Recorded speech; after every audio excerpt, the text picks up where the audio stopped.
Assalamualaikum warahmatullahi wabarakatuh. Salam sejahtera bagi kita semua. Perkenalkan, nama saya Teguh Trinurlianto dengan NIM 1930202050227.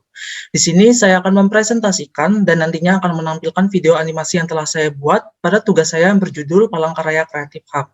Baik, langsung saja pada bagian yang pertama ialah pada bagian sketsa ide bentuk, di mana pada ide dasar bentuk ini saya melakukan beberapa fokus, yaitu yang pertama ialah penekanan yang berkonteks pada analisis site, fungsi bangunan dan juga efisiensi energi itu tersendiri, dan juga visual terkait dengan representatif atau tampilan masa bangunan yang akan dihadirkan nantinya itu, dan juga dampak lingkungan terkait dengan kehadiran masa bangunan yang akan direncanakan nantinya.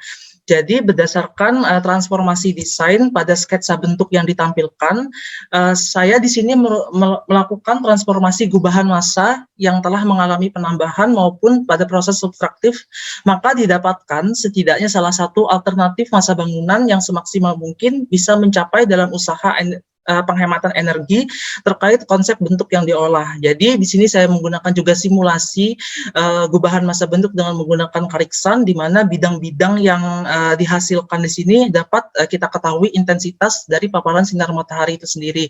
Misalnya dari intensitas 20% itu misalnya terkait dengan adanya pembayangan dari olah hasil gubahan massa yang telah saya buat sebelumnya. Lalu selanjutnya ialah pada bagian analisis vegetasi, rencana vegetasi, dan juga landscape, di mana pada bagian tersebut dapat ditampilkan bahwa adanya view section berupa jarak antar tanaman yang saya olah pada lembar kertas gambar yang saya buat. Lalu selanjutnya jarak tanaman ini dia mungkin saja berada pada bagian ruang terbuka hijau ataupun juga pada area-area sekeliling site dan juga pada area parkir itu tersendiri.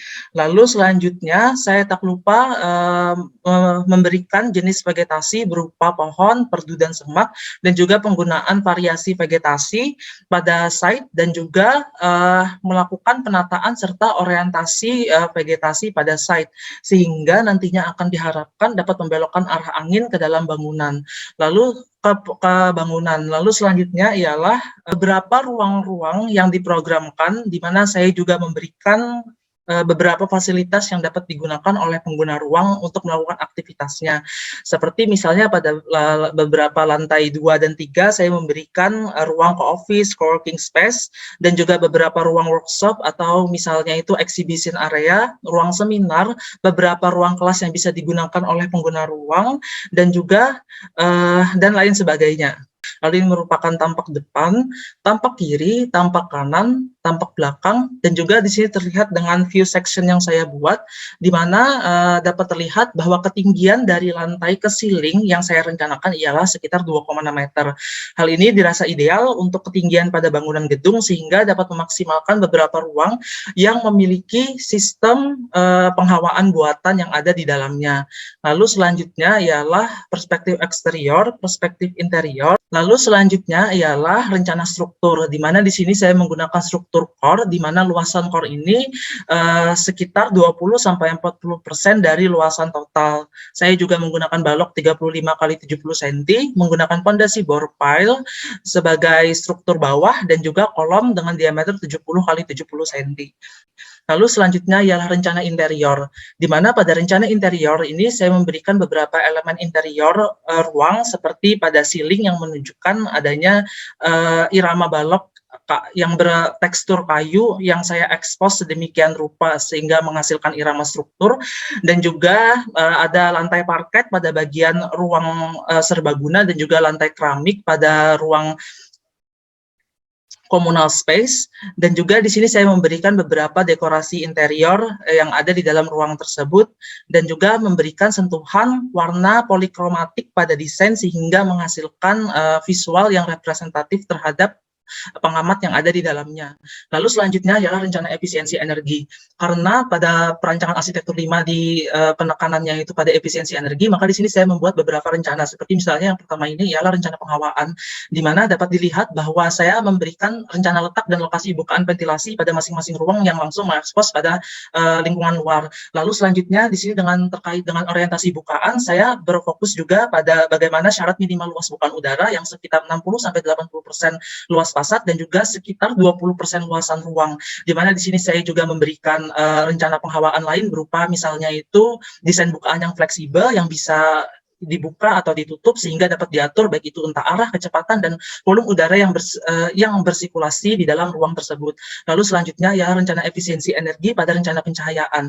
Jadi rencana pencahayaan pada bangunan ini turut direncanakan sedemikian rupa sehingga pada siang hari kita dapat menghemat energi penggunaan listrik seperti misalnya pencahayaan buatan atau lampu yang ada di dalam ruangan. Jadi di sini menggunakan dua teknik, yaitu pertama ialah teknik pasif, yaitu pemanfaatan cahaya alami untuk penerangan dalam ruang dan melalui desain bukaan cahaya pada kulit atau selubung bangunan, dan juga teknik aktif yaitu memanfaatkan cahaya alami untuk penerangan dalam ruang juga atau bangunan dengan bantuan sistem penerangan yang terpasang pada bangunan tersebut. Lalu selanjutnya ialah detail atau beberapa material yang saya gunakan, misalnya seperti di sini adalah double glass, di mana pada material ini berfungsi sebagai penyaring filter sinar matahari yang masuk ke dalam ruangan. Lalu selanjutnya ialah rencana efisiensi energi terkait water and solar energy, di mana di sini yang pertama saya juga menerapkan sistem daur ulang air, penggunaan air untuk menghemat konsumsi air melalui sistem rainwater harvesting, dan juga alternatif lainnya seperti misalnya menggunakan kembali air kondensat AC atau air hujan sebagai sumber alternatif air yang bisa digunakan dan dipakai kembali oleh pengguna rumah yang ada di dalamnya. Lalu selanjutnya ialah ini detail khusus kulit bangunan terkait dengan material yang saya gunakan apa-apa saja di dalam bangunan, seperti misalnya di sini kulit cangkang massa bangunan yang bermaterialkan dinding beton. Kemudian di setiap dinding massa bangunan tersebut diberikan pola bukaan berupa ventilasi pada bagian tampak fasad bangunan. Terus berupa kulit cangkang yang lainnya seperti double glass dan lain sebagainya. Ini merupakan detail arsitektural yang saya buat. Lalu selanjutnya saya akan menampilkan video animasi dan presentasi.